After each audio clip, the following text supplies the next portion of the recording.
What's going on, everybody? Welcome back to Fourth and Wrong. I'm Tyler. That's Chris. We are previewing week 8 in college football tonight. Big week, following up a big week.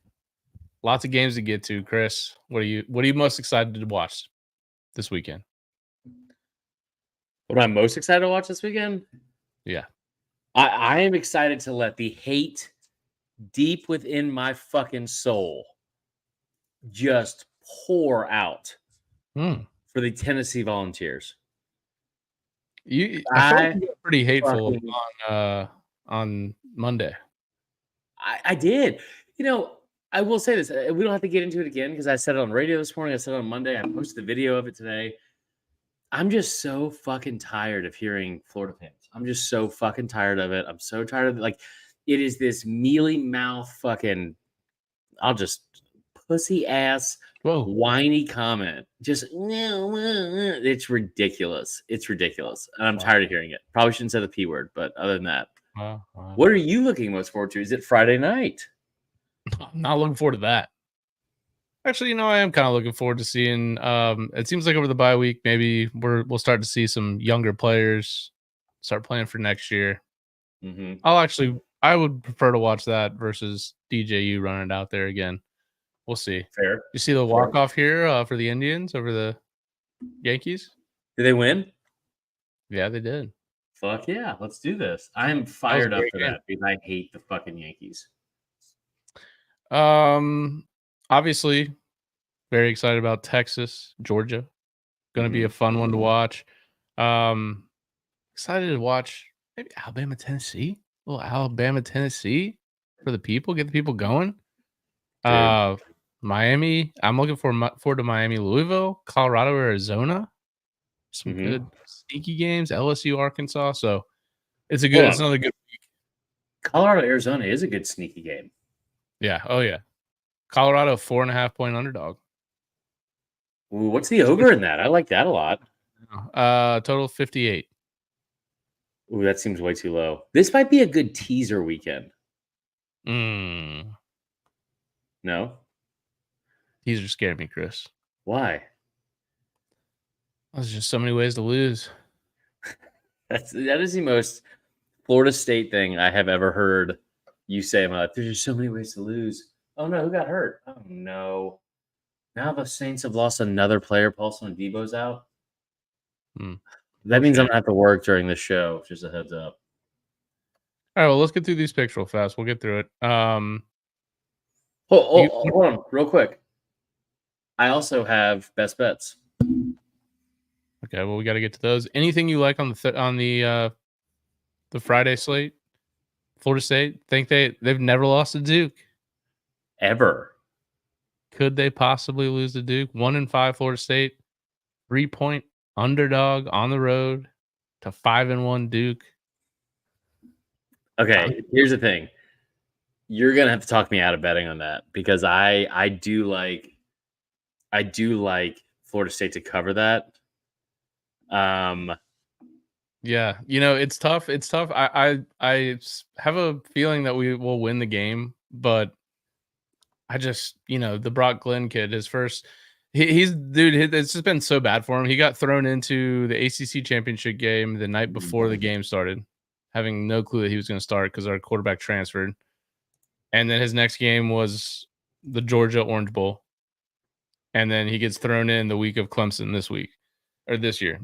So this kid finally, he's had a bye week. He's had 2 weeks plus, the week of being the starter for the Clemson game to get first team reps. Maybe we'll throw some wrinkles out there that we haven't done yet, but God, please don't lose to Duke. Dude, it's on the road. Yeah. That really shouldn't matter, to be honest. No.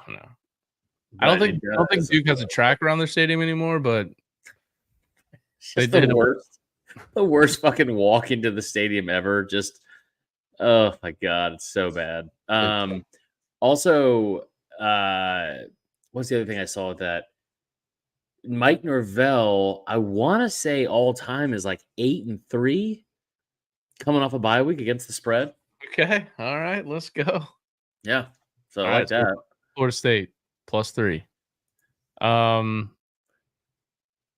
What about BYU Oklahoma State? Any read on that game? Dude, BYU's been a fucking wagon against the spread. -9.5 They have in been Provo. very, very good. -9.5. I mean, I tell you what, more than anything, I just don't think that that Oklahoma State's just been any good. I know. They've surprisingly been pretty bad. Yeah. It's in Provo, Oklahoma State 3-3, BYU 6-0. I think I like the Cougs there. Okay. Yeah. I can see that. All right. First big game of the weekend, Saturday noon. Number 6 Miami goes on the road to Louisville. No? Did you see the news about Ohio State, Oregon? What? They changed the rule. The NCAA already changed the substitution rule. Yeah. I saw that. It took 4 days, Tyler. It took 4 fucking days. They're really mad about that, huh? They were really mad about it, but it took 4 days for them to fix it, and it took like Kool-Aid's in. It took it takes like 8 years for them to fix everything else. I just thought that was interesting. The other thing, real quick on this, I did want to bring this up and get your take on it as another Atlanta boy just like me. The Georgia Tech game is going to be moved next year to Mercedes-Benz. I was like, this is fucking bullshit. I hate this. Georgia fans are like, oh, I hate it too. I love it. I love Bobby Dodd. I love Bobby Dodd that time of year. Everyone knows that Georgia loves Bobby Dodd that time of year. They fucking own Georgia Tech there. I don't think they've lost to him there since Joe Hamilton in '99. Here's the thing. When I was like, oh, why would they do that? So Georgia Tech has a thing in place where they have to play one game in Mercedes-Benz every year until like 2032. Like this year, they're playing Notre Dame there on Saturday, right? Okay. 3:30. So this is the game they're going to play the next year. But they also got a guarantee if they played that game specifically there, they were going to get, the AD said they would get $10 million back for it. Which, like, how do you really turn that down? Yeah, especially as an ACC school. That's big money. Yeah. I mean, look, your stadium's pretty much 3/4 Georgia fans when you play them at home anyway, so I don't see the big deal. But I agree. I get it. It's just more taking away from traditional college football, which nobody likes. So, okay, Saturday slate, pretty much good games all day. Mm-hmm. Before we get into some of the bigger games, though, Auburn-Missouri, Missouri -4. Got to read on that. So it's interesting because there are 4 games in the SEC this weekend where the line has moved significantly. They have moved it significantly in like by at least 1.5 everywhere. Okay, so Mizzou, Auburn's one of them. It's moved like I think it was at 6 on Sunday. It's down to 4.5. South Carolina, Oklahoma's another one that's moved the most. Bama, Tennessee, it's moved in Bama's favor by 2 points, and then LSU-Arkansas has moved up 1.5 back down to a half point, and then back up to 1.5. This game specifically, Hugh Freeze is 9-5, coming off a bye week against the spread. Peyton Thorne, if you look at his numbers, really, like if we're being honest, Peyton Thorne has 10 touchdowns passing and 6 interceptions. Now he threw 4 of those in one game. So if you take out that one game against Cal, he's got 9 touchdowns, 2 interceptions, but he just doesn't have, like, from an efficiency standpoint, I don't think he's completed over 62% of his passes in a single game. But I also don't love Mizzou. If this game was at Auburn, I would take Auburn. But for the first time all season, besides the Georgia game, they actually have to go on the fucking road. So I like Mizzou. I don't know about 4 points. What do you think? Yeah, it seems obviously a lot of money is coming out on Auburn if it's moved from 6 to 4. That's a big swing. I just Auburn, if I knew that they wouldn't just turn the ball over constantly, I would take them in this game because I don't like what I've seen from Missouri. But at the same time, I don't know that I can trust Auburn. I mean, Peyton Thorne, like outside of the turnovers, he's actually been okay, but the turnovers are such a big deal. I think Missouri gets right at home. I mean, I imagine this to be like a somewhat sleepy, like 11 a.m. game. Yeah. Wasn't this game like really crazy a couple years ago with a kicker involved? You're better at this kind of stuff. This is when they had Harrison Mevis. They were in Auburn. This is when I thought that Brian, what's his name, Harsin was going to make a run as a head coach because it was like they should have lost. Auburn Auburn turned the ball over, I think, and Missouri had a chance to win the game with a field goal in like a 23-yard field goal. Harrison Mevis hit like multiple 50-yarders, including like a 57 or 56-yarder to win against Kansas State last year. Dude, he missed like a 23-yarder, and Auburn somehow won in overtime. And then even after that, there was some craziness. So, yes, there was some craziness in this game specifically. So yeah, I think I like Missouri in that game too. Miami-Louisville, Miami number 6. Obviously, they've had a few close calls over the last couple games, coming off a bye. And Louisville's +5 at home. They're 4-2. In my opinion, I think this is a good like character test game for Miami, and the fact that like this is a commonplace that normal Miami would slip up and lose. Mm-hmm. Now they've had that opportunity twice in the last 2 times they've gone out, and they've found out a way to win, mostly because Cam Ward, though he does turn the ball over, he also makes freak plays and keeps them in every game. So something tells me Miami's going to come off the bye pretty well here. I think Louisville defense is not great. I think Miami might actually steamroll here. I don't think they're going to get caught up. What do you think? Miami in the second half especially leads the country in second half points per game. Okay. Like 25 points per game. So I love them to cover the second half. It's a 5-point spread, right? I hate that. I hate that more than anything. And It's on the road. I don't think Louisville's that good. Whatever the over is, I don't mind that either, because it feels like that's been kind of Miami's MO the past couple of games out. But yeah, I don't know. Hold on, we got Wesley Williams says, if you guys would engage with the comments, it would make this show way better. Well, Wesley, when you say some nice things about Alabama, we will engage with the comments. It's as simple as that. Yeah, we'll try to do that better. But yes. So what do you think is going to happen here? Louisville. I got Miami to win. I'm not touching the like you do again. Maybe that's a money line, or not a teaser. Maybe it's like a money line parlay with Mizzou. I'm just not touching that. Between the two, I do trust Miami more than Mizzou specifically, but I'm not touching that at all. What about you? Yeah, I wouldn't bet it either. Gut feeling is Miami will look good coming off the bye, but just their history scares me too much. I would lay off that. Another one that kind of is weird is in that same time slot is in Nebraska, Indiana. Is Indiana good? Indiana's 6-0. They basically, so they got the James Madison coach, who, remember, James Madison made a great run last year, and Kirk Cignetti. Yeah, their like whole roster is like James Madison guys. Right. So they like ran it back. They got the quarterback from Ohio in the MAC, Curtis Rourke. He's had a really good year. Like Nebraska's defense is really good, but I don't know, man. I feel like Indiana is kind of a wagon right now. I think they didn't cover in their first game and have covered every game since. Yeah, and won outright. So that's an interesting one, because I thought under a touchdown might be an opportunity on Indiana, but Vegas knows too much. They know too much, and then also on top of that, like what's crazy to me though is there's like people that are predicting Indiana to make the fucking college football playoff right now. Like they're like a dark horse to make the playoff. Out of the Big Ten too. What world are we living in? Did you hear what Cignetti said to what's his name? Are they going for this on fourth down? He said to Pat McAfee last week, he was like, I don't know if he'd say, Google me, I'm a winner. Like I win where I go. Like that was pretty bad. Yeah, that was pretty cocky, and yet they haven't lost a game. So right. Kind of love that. South Carolina, Oklahoma give you any interest? 41.5 total. Dude, I'm telling you right now, it's the wrong team. Oh my God, please get it. What are you doing? The wrong team is favored in this one. The wrong team is favored in this one. I did a little deep dive on this earlier, partially because of the Locked On in South Carolina show, partially because I hate Texas. And I'm going to let my hate on my heart for that out as well. But, dude, Oklahoma's bad. Like, Oklahoma's a really bad offensive team. I was looking up some of these numbers earlier in the week. They rank in scoring offense, they're 96th. In, like, rushing. Hold on. Let me just do this so I don't screw this up. Let me just look this up real quick. Don't screw it up, Chris. Don't screw it. Don't put it out with your boots, Ed. Hold on.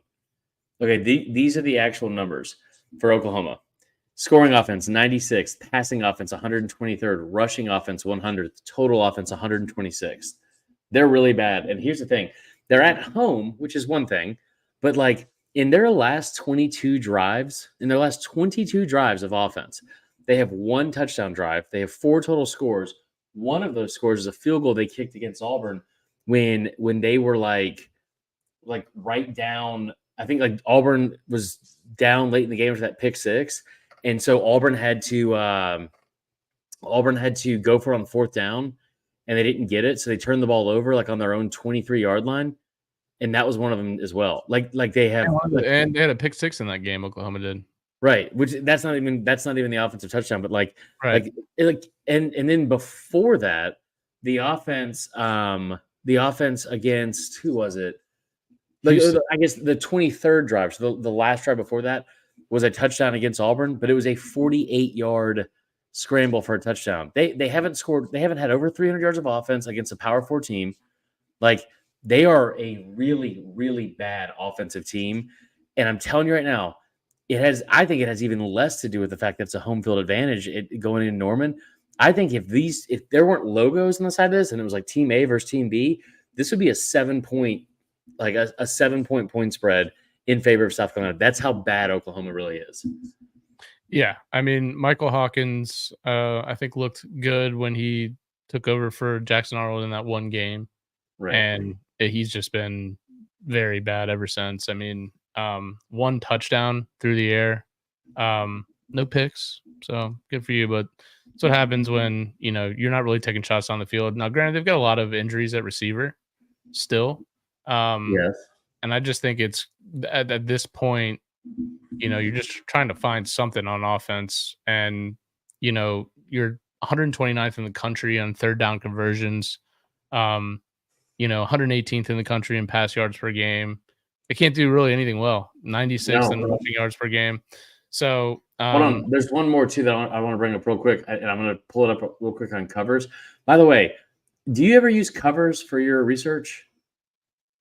I have before. I haven't recently though.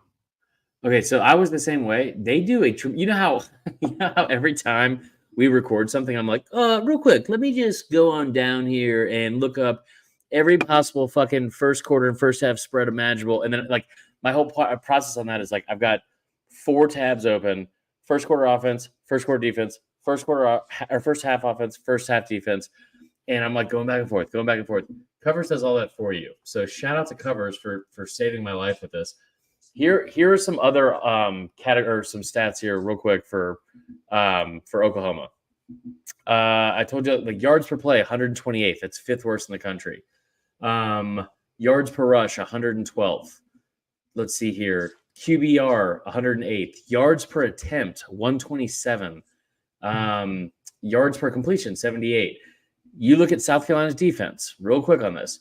They rank in the top 20 in yards per game allowed, yards per play allowed.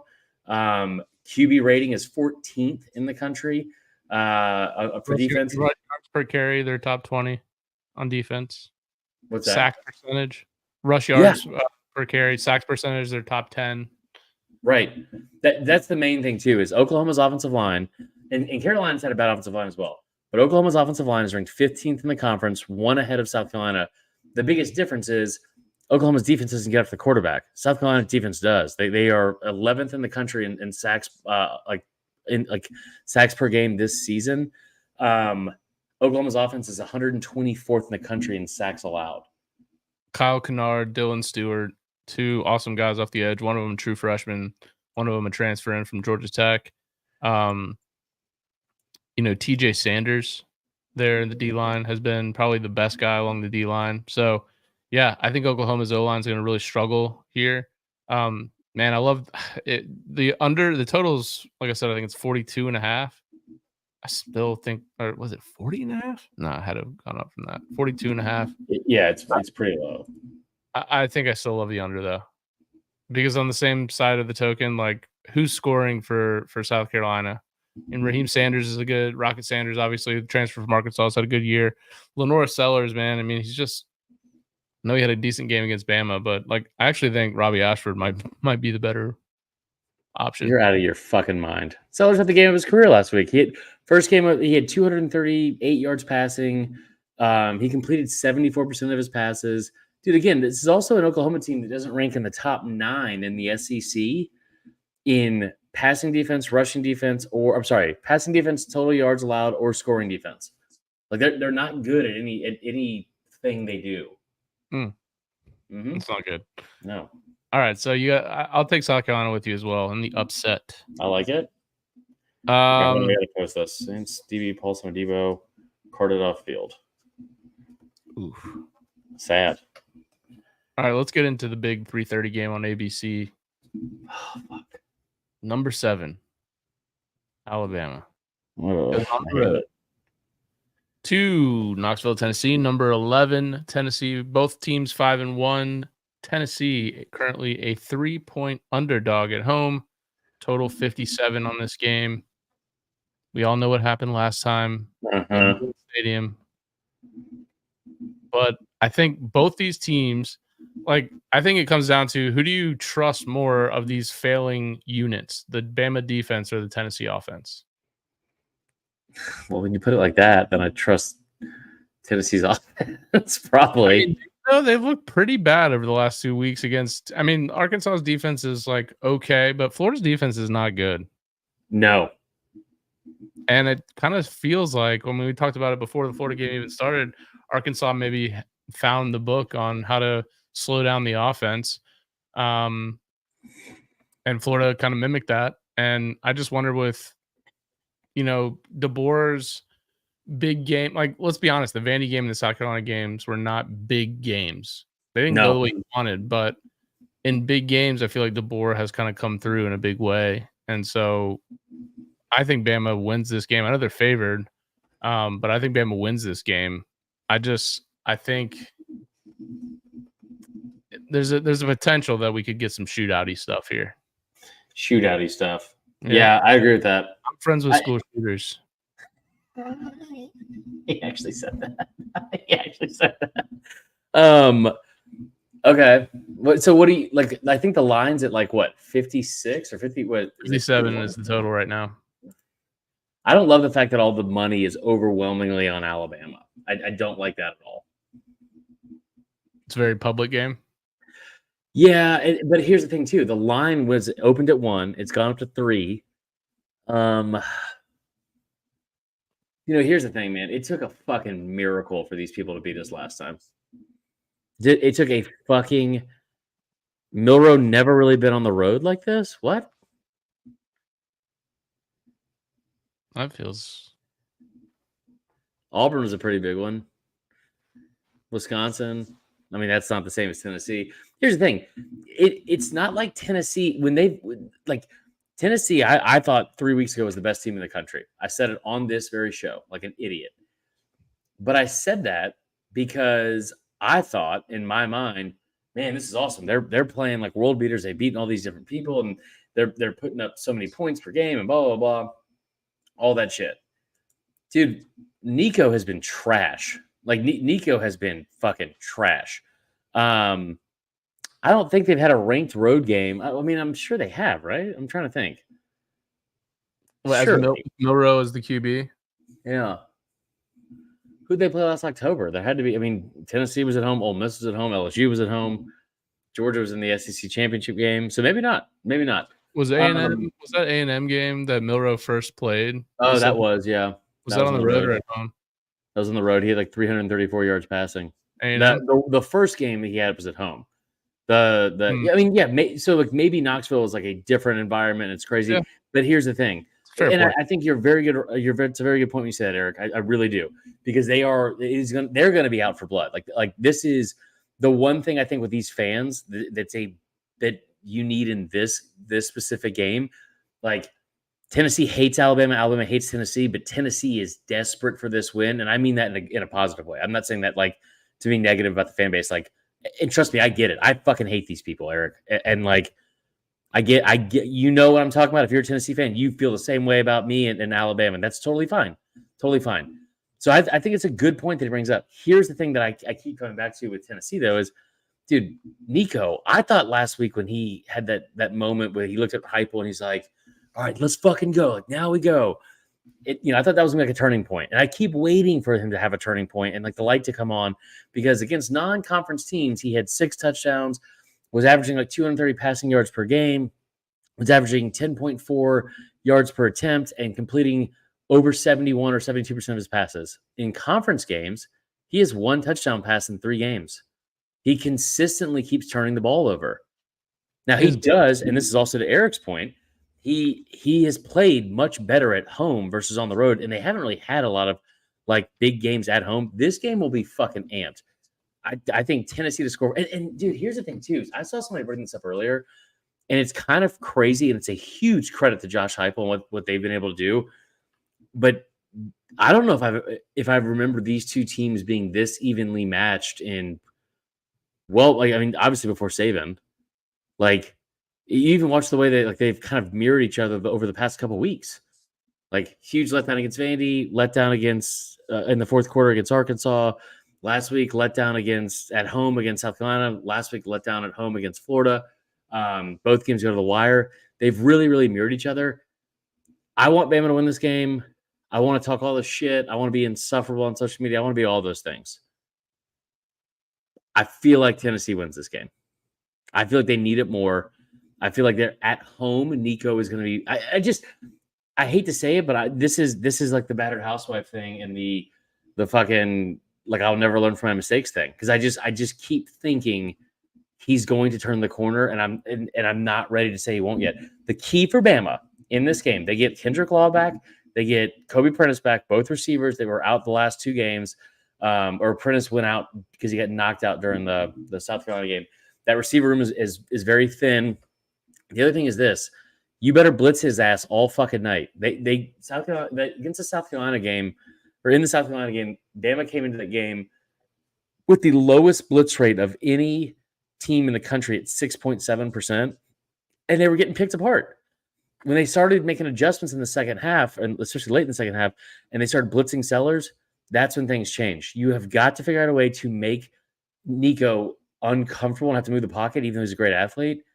And dude, this is going to sound easier said than done and probably a little bit stupid, but like, whatever you did in the first 30 minutes against Georgia, bottle that shit up and do it in Knoxville. It's pretty simple. Like, blitz the quarterback, make him uncomfortable, and play like it fucking means something. That's what I want to see more than anything. Play like it fucking means something. I don't want to hear anything about anxiety. I don't want to hear anything about, oh, it's real loud in there. And you know what I damn sure don't want to fucking hear more than anything, Tyler? I don't want to hear Dixieland Delight played over those goddamn speakers one fucking time on Saturday. Not one. Fuck Tennessee. But you got them winning.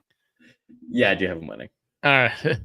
All right. Night game here. 7 o'clock ESPN. Number 8 LSU goes on the road after the big victory at home against Ole Miss last week. Takes on Arkansas. Arkansas currently a 2.5-point underdog at home. Total 57 in this game. I don't know where to go with this. I really don't, because this is a letdown spot for LSU. Go on the road to Arkansas at night. Don't love that. I actually think Arkansas is like sneaky, pretty good. I mean, they're not the best team in the SEC by any means, but I think this is going to be a rough environment to go into right after that big overtime win against Ole Miss. Yeah, I could just see it being a letdown spot. I wish it would get to 3. I don't know. What are you thinking here? So if it gets to 3, what are you taking? I would take Arkansas plus 3. So here's the thing. This game has been decided by exactly 3 points 4 years in a row. 4 years in a row.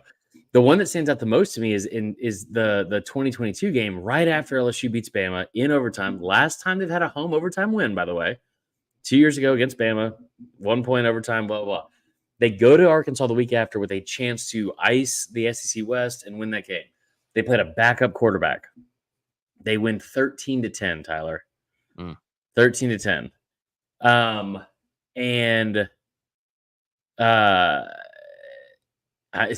What is the teeing up and staring someone down? So it is. Oh, I see. I know what you're talking about. Yeah, I got you. It's coming. It's coming, Georgia fans. I got you. It'll be beautiful. It'll be off the cuff. It'll be a lot of fun. Here's the thing. LSU's won this game 7 of the last 8 times. The game I keep referring to 2 years ago, they go up there and Harold Perkins has like a breakout game where just takes over, forced fumble. I think he had an interception, like a bazillion tackles, all that kind of shit. Arkansas is coming off a bye. They are 4-1 against the spread in games off a bye week under Sam Pittman. It is one of the best records in the entire country. It is the best in the SEC. I really, really like this LSU team, and I think they're about to hit stride. Nussmeier played his worst game.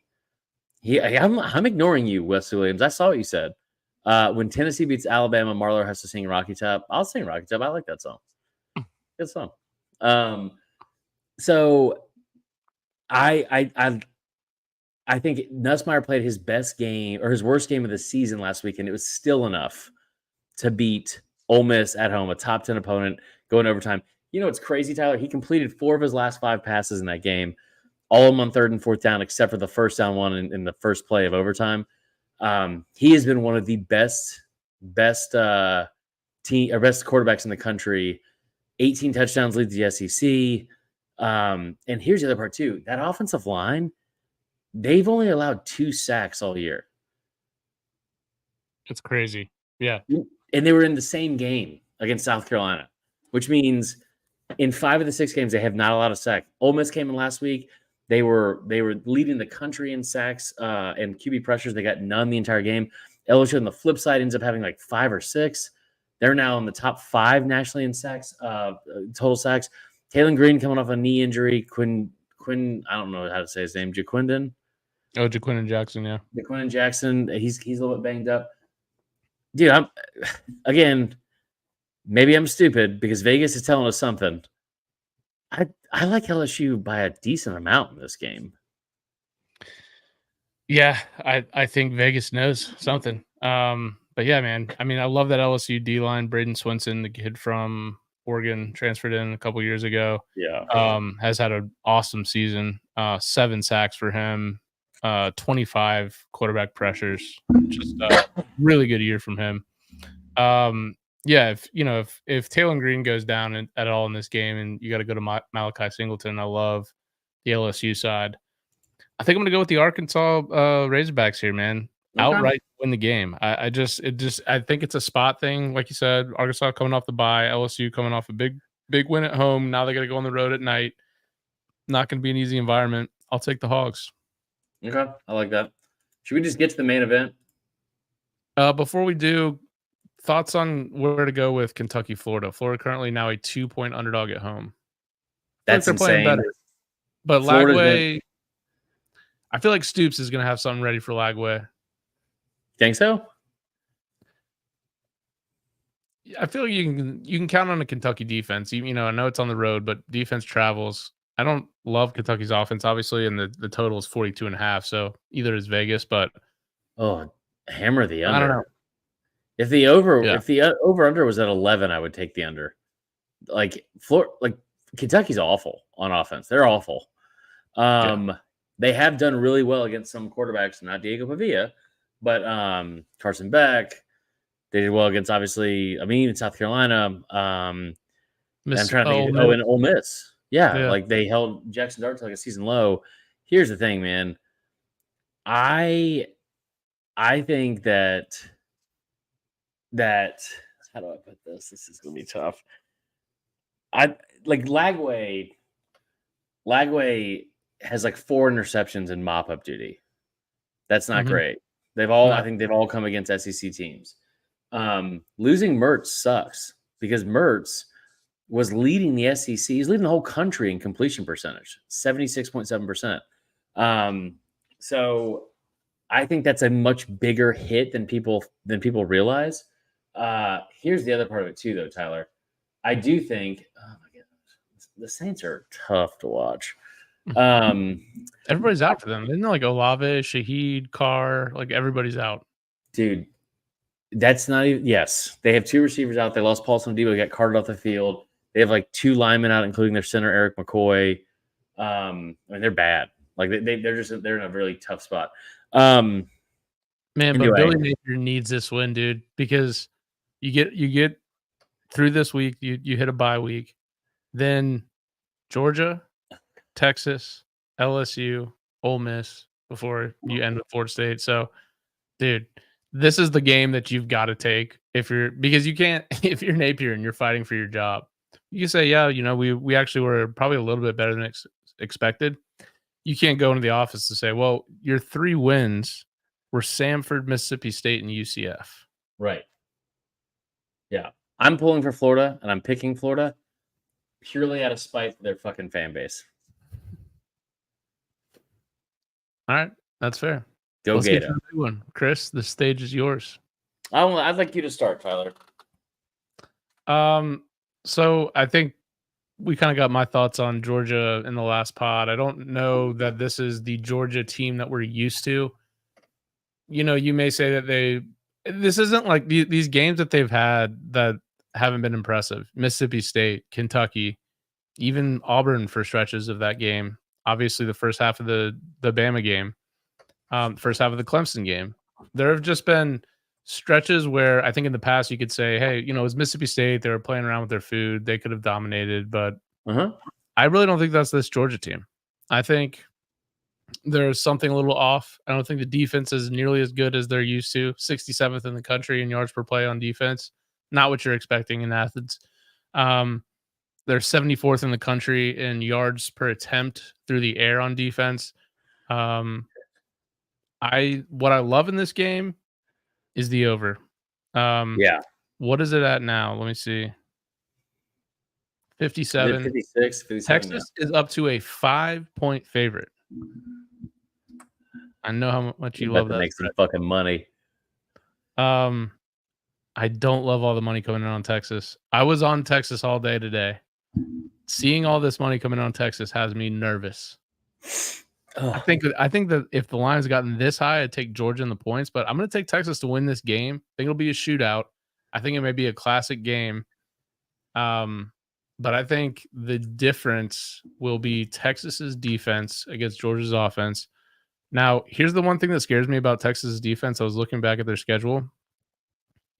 Here are the rankings on a points per game basis for the offenses they face. Colorado State, 107. Michigan, 81. UTSA, 112. UL Monroe, 97. Mississippi State, 90. Oklahoma, we know them. They're 128th in the country in yards per play. And now you got Georgia, who is 21st in the country in yards per play. So it's going to be a little bit of a difference. A much better caliber of athlete, maybe outside of that Michigan game. I'm talking myself into Georgia now at this point. But I'm not going to do it. I'm going to stick with my guns. I'm going to take Texas to win this game. Now that the line's at 5, I will take Georgia to cover that spread. But I got Texas by 3, 36-33. High scoring affair. Comes down to the wire. Gather around, Georgia fans. You asked for it. You asked nicely. You asked nicely. You ask and you shall receive. This is grown man fucking football. This isn't the Big 10. It's in the Big 12. It's in the ACC. It's in the Southwest Conference. In the old Pac-12. None of that shit. This is the SEC. And listen, I understand that Texas beat Bama last year at Bama. I understand that Texas went to CFP last year. I understand that Quinn Ewers is projected to be a top 10 pick. He might be a Heisman finalist. Arch Manning has been like the second coming of Christ since when he was in there. You've played fucking nobody. Nobody. You've played one offense ranked inside the top 90 in scoring. You've played no offenses ranked in the top 66, top half of the country in yards per game. The best offense you have faced this year is Louisiana fucking Monroe. This is not Louisiana fucking Monroe. This is Georgia. This is Kirby Smart. And it is a fucking army of 5 stars and elite players. I'm talking elite blue chip recruits, elite fucking future first rounders, and an elite coaching staff that has had this one circled all fucking offseason, and especially after that loss in Tuscaloosa. You are about to get the best version of Kirby Smart, and that is the worst fucking thing you could possibly imagine. I don't give a shit if it's being played in Austin The only thing that makes me nervous about it is the F1 race, and all the Georgia football players are going to see all these fast cars go by and realize, like, oh man, maybe we want to jump on in there. I don't fucking know. But here's the thing.